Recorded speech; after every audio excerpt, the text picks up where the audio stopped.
মক্কার বুকে যখন নাজিল হয়ে গেল, ওসমান ইবনে মাসউদ যত সাহাবীর সঙ্গে দেখা হয় সঙ্গে সঙ্গে প্রত্যেকটা সাহাবীর সাথে দেখা তো করেন এবং বলেন নবীজির পূর্বে নাজিল হয়েছে, নবীজির কাছে নাজিল হয়েছে এই সূরা, এই আয়াত নাজিল হয়েছে। সাহাবীদের সামনে যখন এই আয়াত দিয়ে বলা হলো, ওমর ইবনুল খাত্তাব রাদিয়াল্লাহু তাআলা আনহু বড় আশ্চর্য হয়ে গেলেন, কেঁদে ফেলে দিলেন। ওমরে ফারুককে জিজ্ঞেস করা হলো, ওমর তুমি কাঁদছো কেন? ওমরে ফারুক বলছেন, কাদার তো হলো একটা কারণ আছে। আবার মনে হয় নবীজি একই মজলিসে আমাদের সকল সাহাবীদেরকে ডাক দিয়ে বলেছেন, সূরা নাহলের 90 নম্বর আয়াত, কোন আল্লাহর গোলাম যদি এই 6টি কাজ করতে পারে আল্লাহ রব্বুল আলামিন বিনা হিসাবে জান্নাতে দিয়ে দেবেন। আরো জোরে কন্যা সুবহানাল্লাহ। কাজ কয়টা? তিনটা আদেশ, তিনটা আদেশ, তিনটা নিষেধ। এখন আসি 6টা কাজের ভিতরে আল্লাহ রব্বুল আলামিন কি কি কাজ এখানে লুকায়ন করে রেখেছেন। আল্লাহ রব্বুল আলামিন চমৎকার করে বলছেন, সবাই আমার সাথে একটু পড়ুন, ইন্নাল্লাহা ইয়া'মুরু বিল আদল। 1 নম্বর কাজ হলো ইনসাফ কায়েম করতে হবে, ন্যায় বিচার করতে হবে। কি করতে হবে? আরো জোরে বলতে হবে, কি করতে হবে? কিন্তু আল্লাহর বিধান হলো ইনসাফ করতে হবে, ন্যায় বিচার করতে হবে। অথচ বাংলাদেশে বিগত যে সময়টা গিয়েছে ইনসাফ বুঝি হয়েছে, ন্যায় বিচার বুঝি হয়েছে। ন্যায় বিচার যদি হতো তাহলে আমার বিশ্বাস শরীফ উসমান হাদিকে এরকম যেতে হতো না। ন্যায় বিচার যদি হতো নন্দিত মুফাসসির কোরআন মারহুম মাকবুল আল্লামা দিলওয়ার হোসেন সাঈদীর মতো যুগশ্রেষ্ঠ আলেমকে আমরা হারাতাম না, ঠিক কি না? আমার বন্ধুগণ, ইনসাফের কথা বলা হলো, ন্যায়সঙ্গতের কথা বলা হলো, এটা হলো প্রথম আল্লাহর নির্দেশ, ইন্নাল্লাহা ইয়া'মুরু বিল আদল। তোমরা ইনসাফ করবে, তোমরা ন্যায় বিচার প্রতিষ্ঠা করবে। এমন একটা দেশে আমরা বসবাস করি যারা ইনসাফের কথা বলে তাদেরকে বিদায় নিতে হয়, যারা ন্যায় কথা বলে তাদেরকে বিদায় নিতে হয়, হয় না? কথা বলা হয় না? হয়। আবার যদি কোনো জাস্টিস, কোনো বিচারপতি যদি ইনসাফ ভিত্তিক যদি বিচারের রায় সম্পন্ন করেন, সঙ্গে সঙ্গে আমরা বিগত স্বৈরাচারের আমলে আমরা দেখেছি ওই মানুষটাকে পাগল বলে দেশে আর থাকতে দেয় না, বিদেশের মাটিতে জায়গা হয়ে যায়, ঠিক কি না? রায় সঠিক দিলেই পাগল হয়, মাথা খারাপ হয়, কথা ঠিক আছে? আর রায় তাদের পক্ষে গেলেই সব ঠিক আছে। 1 নাম্বার কি করতে হবে? কি করতে হবে? কি করতে হবে? ইনসাফ কায়েম করতে হবে। শুধুমাত্র রাষ্ট্র ইনসাফ করবে, পরিবারের যারা বাবারা আছেন সন্তানের প্রতি ইনসাফ করার দরকার নাই। কথা বলে না, ইনসাফ করার দরকার নাই? ইনসাফ করার দরকার আছে। অনেক হাজী সাহেব বসে আছেন, হজ করে আসছেন, ছেলেকে সব জমি লিখে দিয়েছেন, মেয়েদের কাছ থেকে দোয়া নিয়ে বসে আছেন, বড় ইনসাফওয়ালা হয়ে গেছেন, কথা কয় না? শুধু বিচারপতি ইনসাফ করবে না, বাবারাও ইনসাফ করবে, বাবারাও ইনসাফ করবে। যদি 4 জন সন্তান থাকে সবাইকে এক চোখে দেখবে, সবাইকে সমান ভাগ দেবে, কারো প্রতি কোনো জুলুম করবে না। কিন্তু অথচ আমরা দেখি বাংলাদেশে মেয়েদেরকে সবচেয়ে বেশি ঠকানো হয়, ঠিক কি না? ঠকানো হয় না? সবচেয়ে বেশি মেয়েদেরকে ঠকানো হয় এবং তাদের কাছ থেকে দোয়া নেওয়া হয়। কি নেওয়া হয়? দোয়া নেওয়া হয়। ছেলেদেরকে সব জমি দেওয়া হয় আর মেয়েদের কাছ থেকে কি নেওয়া হয়? দোয়া নেওয়া হয়। এটা হলো আমার বাংলাদেশের চিত্র। আমার প্রিয় ভাইয়েরা, তাহলে 1 নম্বর আদেশ কি করতে হবে? ইনসাফ করতে হবে। আমি আমার পরিবারের ভিতরে, আমি হলাম আমার ফ্যামিলির হচ্ছে মডারেটর, আমি পুরো পরিচালনা করি আমার ফ্যামিলিকে। যদি আমি আমার পুরো ফ্যামিলিকে পরিচালনা করার পরে আমি যদি লক্ষ্য করে তাকায় দেখি আমি এই ছোট্ট ফ্যামিলির ভিতরে ইনসাফ কায়েম করতে পারছি না, রাষ্ট্রে যারা বসে আছেন তারা তো আরো অনেক দূরের কথা। সাধারণ 3-4 জনের ভিতরে আমার ইনসাফ হয় না, 4টা সন্তানের মাঝে আমার ইনসাফ হয় না, রাষ্ট্রে যারা আছেন তারা কিভাবে ইনসাফ করবেন? তাদেরও প্রয়োজন ইনসাফ করার জন্য, আছে না নাই? কথা বলতে হবে, আছে না নাই? তাহলে 1 নম্বর আল্লাহর আদেশ হলো ইন্নাল্লাহা ইয়া'মুরু বিল আদল। কি কায়েম করতে হবে? ইনসাফ কায়েম করতে হবে, আদালত ঠিক রাখতে হবে। আদালত এটা হচ্ছে চমৎকার একটা কথা। এই যে আদালতগুলো আছে আরবি কথা, ঠিক না? আদালত, অথচ কোরআন থেকে এই শব্দটা নেওয়া আদালত, অথচ কোরআন দিয়ে বিচার ফায়সালা হয় না, ঠিক কি না? আমার প্রিয় ভাইরা, এখন আসেন, আমি বলেছি প্রথম নাম্বার গুণ কি বলতে হবে? ইনসাফ করতে হবে। এখন বলেন তো প্রিয় ভাইরা, ইনসাফের শ্রেষ্ঠ যেইটা প্রতীক, সেই প্রতীকের নামটা কি? আল কোরআন। ইনসাফপূর্ণ যেই বিধান থেকে আমরা কথা বলবো, সেই বিধানের নামটা কি? কোরআন ছাড়া পৃথিবীতে কোনো ইনসাফ হতে পারে? হতে পারে? কিয়ামত পর্যন্ত সম্ভব নয়, কিয়ামত পর্যন্ত হবে না, এটা হওয়া কখনো সম্ভব, কখনোই সম্ভব নয়। তাহলে যখন কোনো দেশে বাবার রাষ্ট্র চালু হয়ে যায়, বাবার আইনে দেশ চলে যায়, যখন স্বামীর আইনে যখন দেশ চলে যায়, স্বামীর আইনে দেশ চলে যায়, কিন্তু ১৫০০ বছর আগে কোরআন যা ছিল এখনো আছে, কিয়ামত পর্যন্ত তাই থাকবে, এর পরিবর্তন কোনোদিন হবে না। সুতরাং ইনসাফ যদি করতে হয়, মানুষের তৈরি করা কোনো ধর্ম, মানুষের তৈরি করা কোনো মতভেদ দিয়ে নয়, আল্লাহর কোরআন দিয়ে ইনসাফ কায়েম করতে হবে, ঠিক কিনা? আল্লাহ রব্বুল আলামিন বলেন, কোরআন হচ্ছে ইনসাফের প্রতীক, সংবিধান হলো কোরআন। ইনসাফ কোথা থেকে শিখবে সেই কথাও তো আল্লাহ কোরআনের ভিতরে ১৫০০ বছর আগে বলে দিয়েছেন। সূরা ফুসসিলাত ৪২ নম্বর আয়াত মহান রব্বুল আলামিন চমৎকার করে বলছেন, লা ইয়াতিহিল বাতিলু মিন বাইনি ইয়াদাইহি ওয়ালা মিন খালফি তানসিলুম মিন হাকীমিন হামিদ। জোরে বলুন আল্লাহু আকবার। তাহলে আল্লাহর প্রথম বিধান হলো ইন্নাল্লাহা ইয়া'মুরু বিল আদল। আমরা আল্লাহকে প্রশ্ন করলাম, আল্লাহ আপনি বলুন, আমরা ইনসাফ করতে চাই, আমরা ন্যায় বিচার করতে চাই, কিন্তু ন্যায় বিচার আমরা কোথা থেকে করব? আল্লাহ রব্বুল আলামিন বললেন, সেই কিতাব থেকে ন্যায় বিচার করবে যেই কিতাবের কোনো রদবদল হয় না। সেই কিতাবের নামটা কি? জোরে বলতে হবে, সেই কিতাবের নামটা কি? ১৫০০ বছর আগে কোরআন যা ছিল কিয়ামত পর্যন্ত তাই থাকবে। কিন্তু আপনি তাকান, আমাদের সংবিধান পরিবর্তন হয়, ৪১-এর সংবিধান ৭১-এ নাই, ৭১-এর সংবিধান ২৫-এ নাই, ২৫-এর সংবিধান যা আছে হয়তো ৩০ সালে থাকবে না। এক একটা করে সংবিধানের পরিবর্তন হয়ে যাবে। কিন্তু আল্লাহ রব্বুল আলামিন মানব জাতির জন্য মুক্তির জন্য যেই সংবিধান নির্দিষ্ট করে দিয়েছেন, কিয়ামত পর্যন্ত সংবিধান অবিচল থাকবে, কোনো রদবদল হবে না, ঠিক কিনা আমার বন্ধুগণ? তাহলে বোঝা যায়, কোরআন দিয়ে যদি বিচার ফয়সালা করা হয়, তাহলে সেই বিচারটা ন্যায় বিচার হয়ে যাবে। বিশ্বনবী মুহাম্মদ রাসূলুল্লাহ, জবান খুলে একটু সবাই বলুন না সাল্লাল্লাহু আলাইহি ওয়াসাল্লাম। মান ক্বালা বিহি সাদাকা, যারা কোরআন থেকে কথা বলে তারা সত্য কথা বলে। ওয়া মান হাকামা বিহি আদালা, যারা কোরআন দ্বারা বিচার ফয়সালা করে আর তো ন্যায় বিচার করে। বোঝা যায় কোরআন ছাড়া যত বিচার কার্য সম্পাদন হবে, ন্যায় বিচার হবে না অবিচার হবে। কথা বলেন, ন্যায় বিচার হবে না অবিচার হবে। আল্লাহ রব্বুল আলামিন এদের পরিচয় কি হতে পারে? সূরাত মাইদা ৪৫ নম্বর আয়াত, সূরা মাইদা ৪৬ নম্বর আয়াত, সূরা মাইদা ৪৭ নম্বর আয়াত। এক একটা করে আল্লাহ রব্বুল আলামিন তাদের ডেফিনিশনগুলো দিচ্ছেন। মহান রব্বুল আলামিন বলেন, যারা কোরআন দ্বারা বিচার ফয়সালা করে না, তাদের পরিচয়গুলো কি হতে পারে? আল্লাহর কোরআন তার পরিচয় দিচ্ছে, ওয়া মান লাম ইয়াহকুম বিমা আনজালাল্লাহু ফাউলাইকা হুমুল কাফিরুন। প্রথম পরিচয়। দ্বিতীয় নম্বর পরিচয়, সূরা মাইদা ৪৫ নম্বর আয়াত, ওয়া মান লাম ইয়াহকুম বিমা আনজালাল্লাহু ফাউলাইকা হুমুল যালিমুন। জোরে বলুন আল্লাহু আকবার। নাম্বার ২ ডেফিনেশন আল্লাহ দিলেন, পরিচয় দিয়ে দিলেন। আর নম্বর ৩ পরিচয়টা কি? আল্লাহ রব্বুল আলামিন বলেন সূরাতুল মাইদার ভিতরে ৪৫ নম্বর আয়াত, ওয়া মান লাম ইয়াহকুম বিমা আনজালাল্লাহ ফাউলাইকা হুমুল ফাসিকুন। জোরে বলুন আল্লাহু আকবার। কোরআন দ্বারা যারা বিচার ফয়সালা করে না, এরা জালেম। কোরআন দ্বারা যারা বিচার ফয়সালা করে না, এরা হলো কাফের। কোরআন দ্বারা যারা বিচার ফয়সালা করে না, এরা হলো ফাসিক। ঘোষণা আল্লাহর না মোল্লার?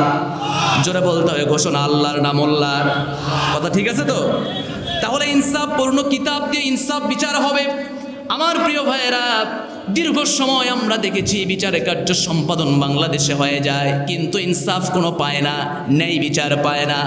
অনেক বাবাজিরা এখানে বসে আছেন, জন্মের পর থেকে নিয়ে বিচারের কাঠগড়ায় আপনি ঘোরেন, এখনো সেই মামলার কোনো খারিজ হয় না। এমন আছে না? বাংলাদেশের সবচেয়ে বেশি জট হলো জমির জট। কিসের জট? জমির জট। এমনও অনেক মানুষ এখানে বসে আছেন, সেই জন্মের পর থেকে একটা জমির ঝামেলা এখনো লাগে আছে। বৃদ্ধ হয়ে গেছেন, দাড়ি পেকে গেছে, তারপরেও কিন্তু এই জমির জট এখনো শেষই হয়নি। আপনার পরবর্তী এরকম আরেক প্রজন্ম দাড়ি সাদা করবে, তারপরও শেষ হবে না। কথা ঠিক আছে না?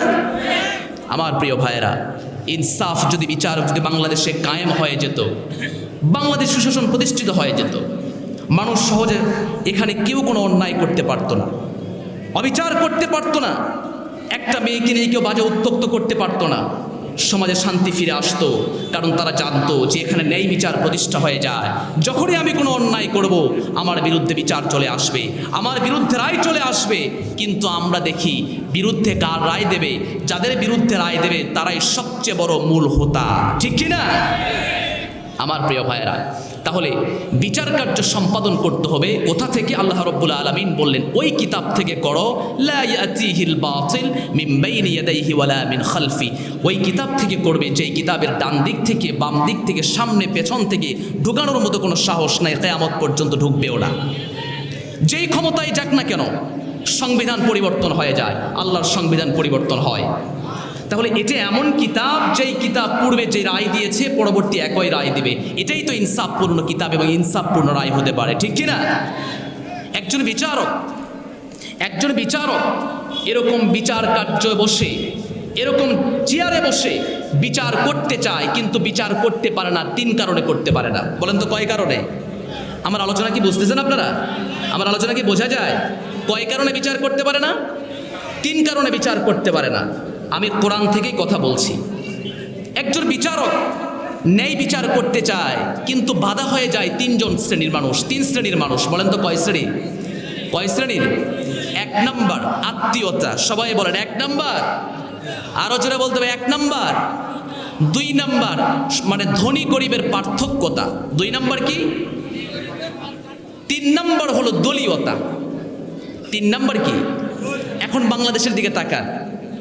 আত্মীয়, আমার অমুক ভাইয়ের অমুক এই আত্মীয় হয়, যার কারণে জজ সাহেব যখনই চেয়ারে বসছে, যখনই দেখে কাঠগড়ায় আমার আত্মীয় দাঁড়ায় আছে, মামলা ঘোড়ায়া দিয়ে দিয়েছে। কথা ঠিক আছে না? ধনী গরিবের পার্থক্যতা। ধনী গরিবের পার্থক্যতা এমন হয়ে গিয়েছে আমাদের দেশে, প্রিয় ভাইয়েরা, যার টাকা আছে সে রায় পেয়ে যায়, যার টাকা নাই সে সারা জীবন ওই কোর্ট দিয়ে তার জীবন শেষ হয়ে যায়। কথা ঠিক আছে কিনা? নাম্বার 3 হলো দলীয়তা। দল ঠিক আছে, আমার দল করে, মানে যত ভুল কিছুই করুক না কেন, বলেন দেখি কথা সব কিছুই ঠিক, ঠিক আছে না কথা? আপনি বলেন হুজুর রাজনীতি করতেছেন? কখনোই না। আসেন, আল্লাহর কোরআন বলতেছে মানুষ রায় দিতে পারে না একজন জজ সাহেব 3 কারণে। আল্লাহ পাক কোরআনের ভিতরে বলছেন, আল্লাহ রাব্বুল আলামিন বলেন একজন বিচারক রায় দিতে পারে না, সুষ্ঠু বিচার সম্পাদন করতে পারে না 3 কারণে করতে পারে না। নাম্বার 1 আমি বলেছি আত্মীয়তার কারণে। মহান রব্বুল আলামিন কোরআনের ভিতরে বলছেন, ইয়া আইয়ুহাল্লাযীনা আমানু কুনু কাওয়ামিনা বিল কিসতি শুহাদাআ লিল্লাহ ওয়ালাউ আলা أنفسكم أو الوالدين والأقربين। জোরে বলুন আল্লাহু আকবার। একজন বিচারক যখন রায় দেবেন, এই রায় তখন দিতে পারেন না, তাকা থাকে যখন লক্ষ্য করে দেখেন, ওই বিচারকটা যখন লক্ষ্য করে দেখেন ওটা আমার আত্মীয় হয়ে যায়, ওটা আমার পিতামাতা হয়, ওটা আমার ভাই বন্ধু হয়ে যায়, তখন রায়টা একটু ঘোরায় দেয়। আউল ওয়ালিদাইনি ওয়াল আকরাবিন, কাঠগড়ায় যদি নিকট আত্মীয় দাঁড়ায়, তখনই বিচার কার্য সম্পাদনটা উল্টায় যায়। আল্লাহ রাব্বুল আলামিন 2 নাম্বার কথা বলছে, মানুষ কেন এই বিচার করতে পারে না।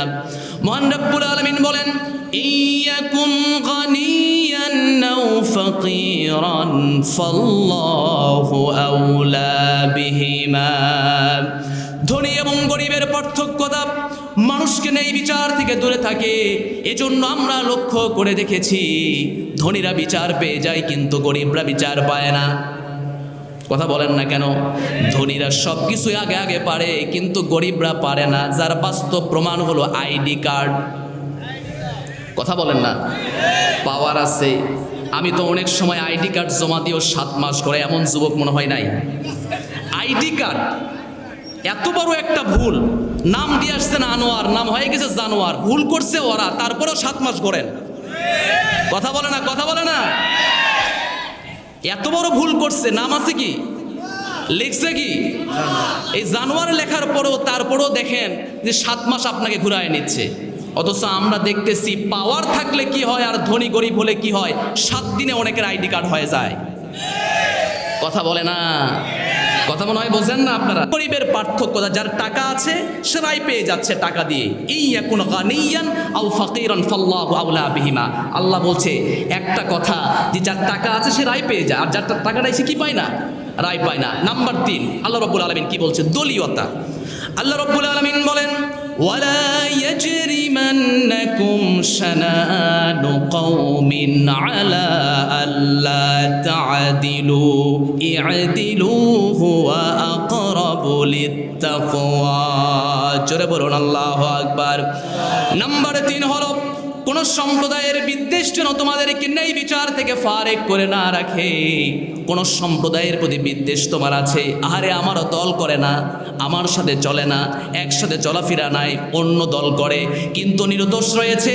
ওয়ালা ইয়াজরিমান্নাকুম শানাআনু কওমিন আলা আল্লা তা'দিলু।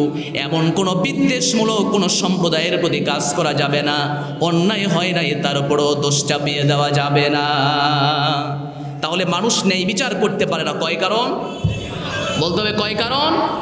3 কারণ। সূরা নিসা 135 নম্বর আয়াত, বাড়িতে গিয়ে মিলাবেন। 1 নম্বর, সবাই বলেন আমার সাথে, আত্মীয়তা। জোরে বলেন কি? আরো জোরে বলেন। নাম্বার 2 ধনী গরিবের, ধনী গরিবের। নাম্বার 3 বলেন দলীয়তা। দলীয়তা আছে না? বিগত 16 বছরে আপনারা দেখেন নাই, দল করে বিধায়, দল করে বিধায় আশেপাশে থাকাই যায় না। কথা বলে না? গ্রামের কত ছোট্ট একটা নেতা, সাইকেলে সাইকেলে 2টা সংঘর্ষ হয়েছে, তার বিরুদ্ধে পর্যন্ত রিয়াকশন নাই। এমন গরম মনে হয় 16 বছর চলেনি। এবার আল্লাহ তাআলা কি বলছে? এই 3টা কাজ যখন বিচারকরা যখন কাজ করে, আল্লাহ তাআলা বলছে জেনে রেখে দাও। আল্লাহ রাব্বুল আলামিন বলছেন ওয়া ইন তালকু আও তুরিদু ফাইন্নাল্লাহা কানা বিমা তা'মালুনা খাবীরা। জোরে বলুন আল্লাহু আকবার। আহারে বিচারক, যখন বিচার কার্য সম্পাদন করলে তাকায়া থেকে দেখলে, লক্ষ্য করে ওইটা তোমার আত্মীয় হয়ে যায়, এই জন্য বিচারটা একটু ঘোরায়া দিলা। ওয়া ইন তালকু আও তুরিদু, বিচারটা একটু পাল্টায়া দিলা, শিথিল করে দিয়ে দিলা। যখন দেখলাম বছর মানুষটা হলো গরিব, অপরদিকে আরেকজন মানুষ ধনী, বিচারটা ঘোরায়া দিলা। নাম্বার 3 হলো আরেকজনের দিকে লক্ষ্য করে তাকায়া দেখলা তোমার দল করে বিধায়ীরা এটা তুমি তার পক্ষে দিয়ে দিলা। আল্লাহ তাআলা বলছে ওয়া ইন তালকু আও তুরিদু ফাইন্নাল্লাহ কানা বিমা তা'মালুনা খাবীরা। এই যে কাজ করো, অন্যায় কাজ করো, মানুষের বিরুদ্ধে বিনা অপরাধে মামলাগুলো করছো, ন্যায় বিচার থেকে দূরে সরিয়ে আছো, মহান রব্বুল আলামিন বললেন ফাইন্নাল্লাহ কানা বিমা তা'মালুনা খাবীরা। যিনি জানেন তিনি আওয়াজ করে বলতে হবে তিনি আমার কে। এগুলো কে জানেন? বিচারক যে 2 নাম্বারই করে, আল্লাহ জানে না? আল্লাহ জানে না? আল্লাহ তাআলা এই আয়াতের শেষেই বলছেন যে আমি জানি আত্মীয়তার কারণে তোমরা ন্যায় বিচার করতে পারো না, আমি জানি ধনী গরিবের পার্থক্যতার কারণে তোমরা ন্যায় বিচার করতে পারো না, আমি জানি ওয়ালা ইয়াজরিমান্নাকুম শানাআনু কওমিন, দলীয়তার কারণে তোমরা ন্যায় বিচার করতে পারো না। আল্লাহ তাআলা বলছে ওয়া ইন তালফু আও তুরিদু ফাইন্নাল্লাহা কানা বিমা তা'মালুনা খাবীরা। আমি তোমাদের অন্তরের খবরটা জানি, কেন তোমরা এই কাজগুলো করো। কে বলছেন? যারা বলতে হবে কে বলছেন? অথচ ইসলামে যদি সুশাসন কায়েম হয়ে যায়, কে ধনী আর কে গরিব এটা কখনো নির্ণয় হবে না। কথা ঠিক আছে না আমার কথা? এটা কখনো হবে না। আমার নবীজির সময় আমার নবীজির জামানায় একজন সম্ভ্রান্ত বংশীয়া নারী চুরি করেছিল। শোনেন নাই আপনারা? শোনেন নাই আপনারা? বনু মাখজুম গোত্রের একজন নারী চুরি করেছে। রাসূলের কাছে চলে আসলো, সকল সাহাবী চলে গেলেন। কুরাইশ গোত্রের নেতারা, হারে নবী যদি এই বিষয়ে জানে, আস-সারিকু ওয়াস-সারিকা ফাকতাউ আইদিয়াহুমা জাযাআন বিমা কাসাবা নাকালাম মিনাল্লাহ, আল্লাহর বিধান অনুযায়ী সে রায় দিয়ে দেবে, হাত কেটে ফেলবে। সঙ্গে সঙ্গে নবীজির কথাকে যেন আমরা বিচারটা যেন শিথিল হয়ে যায়, এজন্য তার কাছে প্রস্তাব নিয়ে যাবে। কুরাইশ নেতারা এক জায়গায় হলেন, কাকে পাঠানো যায়? নবীজির কাছে। নবীজির সবচেয়ে পছন্দের সাহাবী নাম হলো ওসামা বিন যায়েদ রাদিয়াল্লাহু তাআলা আনহু।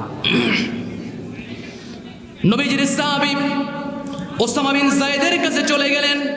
কুরাইশ নেতারা যাওয়ার পরে সঙ্গে সঙ্গে বললেন, আহারে ও ওসমান বিন যায়েদ, আমরা জানি নবীজির অনেক কাছের তুমি একজন সাহাবী, তবে বিষয়টা হলো সম্ভ্রান্ত বংশে একজন নারীর নাম হলো ফাতেমা চুরি করেছে, ধরাও পড়েছে। যদি একটু বিচারটা যদি শিথিল করা যায় তাহলে মনে হয় একটু ভালো হয়। এবারে ওসামা বিন যায়েদ এক মুহূর্তের জন্য দেরি করলেন না, কুরাইশদের কথা শুনলেন, চলে গেলেন নবীজির কাছে। ইয়া রাসূলুল্লাহ, আপনি কি শুনেছেন নাকি একজন নারী, সম্ভ্রান্ত বংশীয়া নারী, বনু মাখজুম গোত্রের নারী চুরি করেছে, আবার ধরাও পড়েছে, বিচারটা একটু শিথিল করা যায় নাকি? নবীজির সুন্দর চেহারা লাল বর্ণ ধারণ করলেন, সঙ্গে সঙ্গে বললেন, ওসামা বিন যায়েদ রে, ভালোবাসি, তবে আল্লাহর বিধানের পরিবর্তনের জন্য তুমি আমার সামনে আসিও না। তবে বিষয় এটা হলো, রায় আমি আজকে দেব না, তুমি চলে যাও, আগামীকাল আমি রায় দিয়ে দেব। ফজরের নামাজ পড়লেন, নবীজি সাহাবীদেরকে নিয়ে সঙ্গে করে দাঁড়ালেন। নবীজি পাশ কাটিয়ে সবার সামনে উন্মুক্ত ভাষণ দিয়ে দিলেন। লক্ষ্য করে বললেন, ইয়া আইয়ুহান নাস ইন্নামা দাল্লা মান ক্বাবলাকুম আন্নাহুম কানু ইযা সারাকা আশ-শারীফু তারাকু ওয়া ইযা সারাকা আদ-দাঈফু ফীহিম আকামু আলাইহিল হাদ ওয়াইমুল্লাহ লাউ আন্না ফাতিমাতা বিনতা মুহাম্মাদিন সাল্লাল্লাহু আলাইহি ওয়াসাল্লাম সারাকাত লাকাতআ মুহাম্মাদুন ইয়াদাহা। আমার নবীজি ফজরের নামাজ পড়লেন, ঘোরায়া পড়লেন, সকলকে ডাক দিয়ে বললেন, ইয়া আইয়ুহান নাস, ওহে মানব সকল, আমার সাহাবীরা শুনে রেখে দাও, ইন্নামা দাল্লা মান ক্বাবলাকুম, তোমাদের পূর্বের জাতিরা ধ্বংস হয়েছে, কেন জানো নাকি? বলে জানি না। কেন ধ্বংস হয়েছে? নবীজি বললেন, আন্নাহুম কানু ইযা সারাকা আশ-শারীফু তারাকু, যখন কোনো ধনী লোকেরা অন্যায় করত তখন তাদেরকে ছেড়ে দিত, তাদেরকে কোনো রায় দিয়ে দিত, তাদের পক্ষে রায় চলে যেত, তাদেরকে কোনো কিছুই বলতো না। শারীফু তারাকু, ছেড়ে দিত, মামলাই হতো না। ওয়াইদা সারাকাত দাঈফ ফীহিম মাকামু আলাইহিল হাদ, যখন কোনো গরিব বা দুর্বল শ্রেণীর মানুষরা কোনো অন্যায় করত সঙ্গে সঙ্গে রায় চলে যেত তার পক্ষে। আমার প্রিয় ভাইয়েরা, জেনে রেখে দাও, ওয়াইমুল্লাহ লাউ আন্না ফাতিমাতা বিনতা মুহাম্মাদিন সাল্লাল্লাহু আলাইহি ওয়াসাল্লাম সারাকাত লাকাতআ মুহাম্মাদুন ইয়াদাহা। মাখজুম গোত্রের নারী, ওই নারীর নাম হলো ফাতেমা, আমার মেয়ের নাম হলো ফাতেমা। আল্লাহর কসম করে বলি রে যুবক ভাইয়েরা, আল্লাহর কসম করে বলি রে সাহাবীরা, শুনে রেখে দাও, লাউ আন্না ফাতিমাতা বিনতা মুহাম্মাদিন সাল্লাল্লাহু আলাইহি ওয়াসাল্লাম, ওই বনু মাখজুম গোত্রের নারী না হয়ে যদি আমার মেয়ে যদি ফাতেমা হয়ে যেত, সারাকাত লাকাতআ মুহাম্মাদুন ইয়াদাহা। আমি নবীজি নিজে বিচার কার্য সম্পাদন করতাম এমন ভাবে, দুইটা হাত আমি নবী নিজ হাতে তাকে কর্তন করে ফেলে দিতাম। জোরে বলি সুবহানাল্লাহ। এমন যদি হতো আমার দেশের শাসক হতো ওমরেরই মতো, হতো আবু বকরের মতো। হওয়ার দরকার আছে না নাই? দরকার আছে না নাই? আছে তো? আছে তো? আলোচনা শেষ করে দেয় নাকি? প্রিয় ভাইয়েরা, আপনারা কি খুব মনক্ষুণ্ণ? খুব মনক্ষুণ্ণ আপনারা? আমি বলছিলাম আল্লাহর এক নম্বর বিধান কি করতে হবে? কথা বলেন না, কি করতে হবে? বিচার করতে হবে, ন্যায় বিচার, এটা আল্লাহর বিধান। ইন্নাল্লাহা ইয়া'মুরু বিল আদল। নবীজি বললেন, তোমরা কি জানো পূর্বের জাতিরা ধ্বংস কেন হয়েছে? সাহাবীরা বললেন, ইয়া রাসূলুল্লাহ, আমরা জানি না। ধনী যে লোকগুলো যারা অপরাধ করে তাদেরকে ছেড়ে দিত, আর যদি গরিবরা অপরাধ করে তাদেরকে ধরে ফেলতো, ওয়াইমুল্লাহ লাউ আন্না ফাতিমাতা বিনতা মুহাম্মাদিন সাল্লাল্লাহু আলাইহি ওয়াসাল্লাম, ওইটা আমার মেয়ে হলেও আমি নিজ হাতে হাতটা কেটে ফেলে দিতাম। এটা হলো ইসলামী শাসন, এটা হলো ইসলামী সুবিচার। আচ্ছা বলেন, বিগত সময়ে এমন কোনো মানুষকে দেখেছেন, এমন কোনো আপনার পাওয়ারফুল কোনো বিচারককে দেখেছেন নিজের ছেলে অন্যায় করেছে, টাকা পাচার করেছে এবং নিজে বাবা হয়ে সেই বিপক্ষে রায় দিয়েছে? কথা বলে না, রায় দিয়েছে? এমন কিছু হয়েছে কখনো? প্রিয় ভাইয়েরা আমার, ইসলামী সুশাসন ছাড়া, ন্যায় বিচার ছাড়া সমাজে সমাজ কখনো শান্তিতে আসবে না। এজন্য ন্যায় বিচারের প্রয়োজন আছে না নাই? ন্যায় বিচারের প্রয়োজন আছে না নাই? এক বাক্যে কথা, দলমত নির্বিশেষে ন্যায় বিচার আমাদের প্রয়োজন। আমরা কাউকে চিনি না, আমার কথা হচ্ছে সবার পক্ষে যেন যারা ন্যায় বিচারক হবে তাদেরকে আল্লাহ রাব্বুল আলামিন যে সার্টিফিকেট দিয়েছেন এর সাথে যেন সবাই যেন মিলিত হয়ে যায়। মুহাম্মদ সাল্লাল্লাহু আলাইহি ওয়াসাল্লাম চমৎকার একটি হাদিস পেশ করেছেন। 7 শ্রেণীর বান্দাকে আল্লাহ রাব্বুল আলামিন কিয়ামতের দিন আরশের ছায়ার নিচে স্থান দিয়ে দেবেন। কয় শ্রেণী? কথা বলেন না, কয় শ্রেণী? সাবআতুন ইউদিল্লুহুমুল্লাহু ফি যিল্লি ইয়াওমা লা যিল্লা ইল্লা যিল্লুহু, ইমামুন আদিল, শাবুন নাশা ফি ইবাদাতিল্লাহ, রাজুলুন কলবুহু মুআল্লাকুন বিল মাসাজিদ, ওয়া রাজুলানি তাহাব্বানি ফিল্লাহি ইজতামা আলাইহি ওয়া তাফাররাকা আলাইহি, ওয়া রাজুলুন দাআতুহু মুরআতু যাতু হাসাবিন ওয়া জামাল ফাকালা ইন্নী আখাফুল্লাহ। জোরে বলি আল্লাহু আকবার। কয় শ্রেণীর বান্দাকে আরশের ছায়ার নিচে স্থান দেবেন? তার ভিতরে সর্বপ্রথম হলো ইমামুন আদিল, যেই বিচারক ইনসাফপূর্ণ বিচার করে, যেই বিচারক ন্যায় বিচার করে। কথা কি বুঝতে পেরেছেন? এজন্য আমরা চাই আগামী সংসদ যারাই চালাক না কেন আমাদের কোনো কষ্ট নেই, তবে বিচারটা যেন ন্যায় বিচার হয়। আমরা আর কোনো মানুষকে আমরা মরতে দেখতে চাই না, আরও কোনো মায়ের বুক খালি হয়ে কাঁদুক, এটা আমরা আর দেখতে চাই না। আর আমরা দেখতে চাই না এখানে ফালানিত অসংখ্য মানুষকে, এই বর্ডার গার্ডে বাংলাদেশের মানুষকে ঝোলায় রাখবে, বাইরের দেশের মানুষেরা গুলি করে মারবে, এমন দৃশ্য আর বাংলাদেশে দেখতে চাই না। ওটা ঠিক আছে না মুসলমান? আমার প্রিয় ভাইয়েরা, আমরা সবাই এক বাক্যে বলতে চাই, আমরা ইনসাফের বাংলাদেশ আমরা গড়ব ইনশাআল্লাহ, আমরা ন্যায়ের বাংলাদেশ গড়ব ইনশাআল্লাহ। ইনসাফ সবার প্রয়োজন, ন্যায় সবার প্রয়োজন। যারা মনে করে ন্যায় ইনসাফের কথা যারা বলে, এদেরকে যে কোনো একটা যদি আপনি ট্যাগ লাগায় দেয়, বুঝতে হবে আল্লাহর কোরআনের বিরুদ্ধচারণ সে একাই করে যাচ্ছে। কথা ঠিক আছে না? 1 নম্বর হলো ইন্নাল্লাহা ইয়া'মুরু বিল আদল। আসেন 2 নম্বর আল্লাহর বিধান।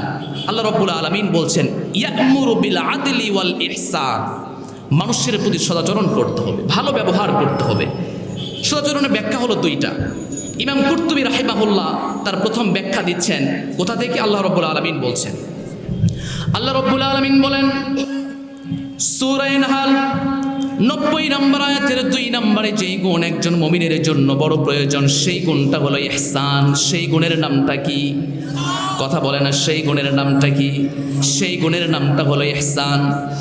আমার নবীজির চাইতে এই পৃথিবীতে ইনসাফওয়ালা মানুষ, আমার নবীজির চাইতে এই পৃথিবীতে ইহসানওয়ালা মানুষ কিয়ামত পর্যন্ত আর কেউ আসবে না। আসার সম্ভাবনা আছে নাকি?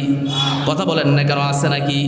আল্লাহ রাব্বুল আলামিন বলেন ফাবিমা রাহমাতিন মিনাল্লাহি লিনতা লাহুম ওয়ালাউ কুনতা ফাযযান গালিযাল কলব লাফাদ্দু মিন হাওলিক ফা'ফু আনহুম ওয়াস্তাগফির লাহুম ওয়াশাবিরহুম ফিল ফাইযা আসামতা ফাতাওয়াক্কাল আলাল্লাহ। জোরে বলি আল্লাহু আকবার, আরো জোরে বলেন না আল্লাহু আকবার। আমার প্রিয় ভাইয়েরা, ইহসান করতে হবে মানুষের প্রতি, ভালো আচরণ করতে হবে। কিন্তু আমাদের সমাজের ভিতরে কিছু মানুষ আছে মেজাজ খিটখিটে, এমন মানুষ মনে হয় নাই? আছে না? এমন মানুষ আছে মেজাজ খিটখিটে, আবার বউদের সাথে মেজাজ খিটখিটে হয়, এমন কিছু মানুষ মনে হয় নাই? কথা বুঝতে পারছেন? আমার সাথে এক সফর সঙ্গী দীর্ঘ একটা সময় মাহফিলে কাটিয়েছে। বউ যখনই ফোন দেয়